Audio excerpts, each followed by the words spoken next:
Joining me now, Charlie Hurt, Washington Times opinion editor, Mollie Hemingway, editor-in-chief at The Federalist and Fox News contributor. They are both Fox News contributors. Sorry, Charlie, didn't mean to say that. Mollie, this Matthew Colangelo, I don't know if people know him. He's not a household word. He was number 3 in the Justice Department. Lydia reported on that. I'm picking up on it.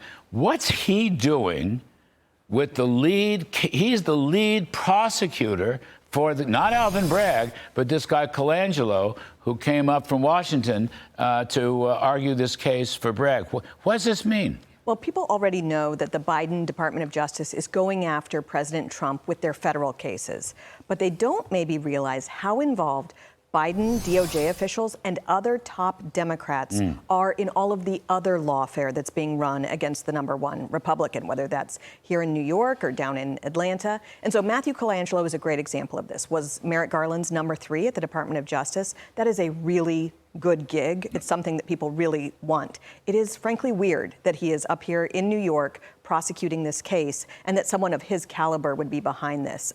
People don't trust Alvin Bragg, Fani Willis, Letitia James in some of these cases, but they get these well-financed, really good, they have really good experience to go after Joe Biden's top political opponent. So, yeah, but Charlie, we have other fish to fry, but I want to hang on this, Mollie's points. This guy was a big shot in the Justice Department, the Biden Justice Department. Now, the Biden Justice Department passed on this case in the first place. Right.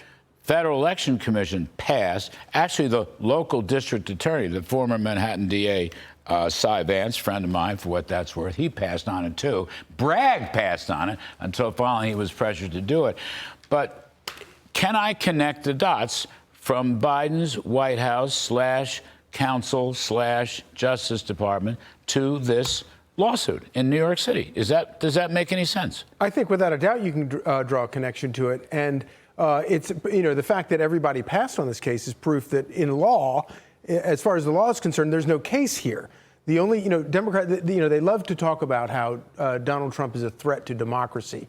He's not a threat to democracy. He's a threat to Democrats. And that's the problem. He's the greatest threat to Democrats that they have. And that's why they're pulling out all the stops. And I think it's particularly interesting when you look at whether it's going after his bond money or, going all of the cases in general. It's all designed to hurt him. The reason that she does not want him to have access to that money is because she doesn't want him to be able to actually make money on it. And so she's trying to not just put him in jail. Good point. That's great. Also wants to hurt him financially. Yep. And also, by the way, wants to humiliate him. And of course, what else is going on at the same time? What else is going on at the same time is Democrats in Congress are passing a law in order to take away anybody who's convicted of a felony, to take away their Secret Service, because they want to throw him in jail and not let him have Secret Service in jail. That's how sick these people are. And by the way, whatever you think of Donald Trump, if you let Democrats win this way, this is how they will run every election for the rest of our lives. And even if you don't like Donald Trump, you ought to vote for him just to punish Democrats for doing this. By the way, I just want to... There's a difference between Donald Trump trying to influence the election. That's called campaigning, last time. And Joe Biden doing the sins, both the omitted and committed sins that Charlie just referred to. That is interference. I'm just trying to say, to me, I'm going to ask Jonathan Turley about this later in the show, right? Constitutional scholar, a good one. But I'm just saying there's a difference between campaigning for the office and interfering with the other guy's ability to campaign for the office. It also reminds me of this other situation from 2016. So the claim here is that by doing a perfectly legal non-disclosure agreement, he interfered in the election. Well, let's think about what Hillary Clinton and the Democrat Party did in 2016. They used a law firm to create the Russia collusion hoax. They funneled the money through a law firm. They created a fake dossier, and basically nobody's been held accountable for it. And because nobody's been held accountable for it, you do see things like this. The current president using lawfare to interfere in an election in a way that would be worth so much money and so much time. I mean, this keeping your opponent off the campaign trail, keeping him from being able to raise money and campaign, that is not how we do things in this country. We do not handle political differences with lawfare, and yet that's what we're doing right now. And can I add one other little thing? Another thing, in addition to everything Mollie just said, is the fact, you hear people talk about the Hatch Act because we don't want to let politicians use government resources to go after political opponents. This entire operation is being run and funded by taxpayers. Right. They're forcing taxpayers to foot the bill in all of these cases, and they're all because Donald Trump is a threat to Democrats. Yeah, no, I get it. I want to move on. Shutting down college campuses, DEI, which Joe Biden has taken to new heights, started with Obama. It probably started before that too, but he's been the biggest backer of DEI. To me, DEI breeds anti-Semitism. Anti-Semitism is what's happened to these college campuses. Maya, I'll let you take a whack at this. This is a cultural issue. It's cultural Marxism. It's woke culturalism. It's anti-Semitism. It's shutting down campuses. I mean, they've had to stop the classes. That's bad enough.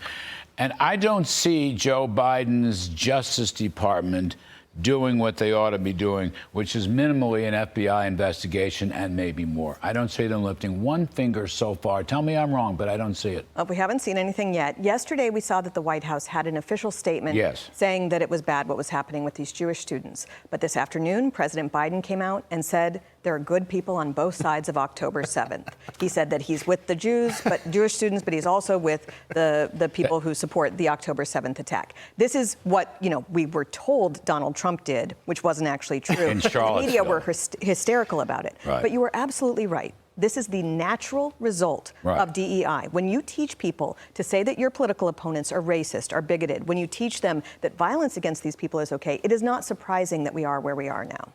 Charlie, we've had Professor Dershowitz on time and time again, and he's made this case. DEI leads to anti-Semitism, but DEI is the real problem, and I want to add to that. The Bidens have the authorities, Mollie suggested, even though they're both sides are to blame or both sides are good. I don't understand any of that gibberish, except it's about Dearborn, Michigan. I think that's what that old gibberish is about. But the reality is the trustees of Yale and Penn and Columbia and so forth, the trustees have the authority. They can make changes. And they don't make changes. And one reason they don't make changes is the Biden Justice Department is not going to prosecute them for them. And I think that is a big mistake. And it certainly seems like they never pay a price. There are never consequences for these universities or these trustees that you mentioned.